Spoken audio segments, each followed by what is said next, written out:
የማንም እንባ ያልገባብን ህይወት የምትኖር ከሆነ ቀና ብለህ ትሄዳለህ። የሰው ቤት ለቅሶ ቤት ስትሄድ ቀና ብለህ ትሄዳለህ። ምንም የምትሸማቀቀው ነገር የለም።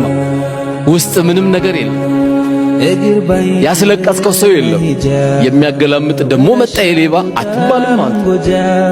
አንተ ጥረነዋ የምትኖረው የቻልካትን ያክል እየሞከርክ ነው ያለው። ዛስቴድ እዚህ ጋር ዳቦ ቤት ስትከፍ እምቢ ሲል ስጋ ቤት ስታደርገው እምቢ ሲል ኪዮስክ ስታደርገው እንዴት ያምራል! ይሄ ህይወት ማለት እኮ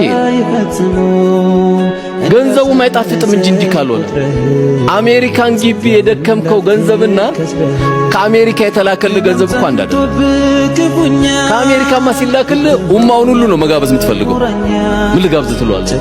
ጥብስ ነው ልቅቅል ትለዋለህ። አሜሪካን ግቢ ሄደ ጥረት አድርገህ የደከምካት ሳንቲም ግን ትቋጥራታለህ። ይሄ ለእንትን ልክ ደሞዝ ሲመጣ መድበው የለም ገና 25 ላይ ለምን መድበው ለቤት ኪራይ ለትምህርት ለወተት ምናምን ስላልደከምክበትና የደከምክበት ገንዘብ አለ።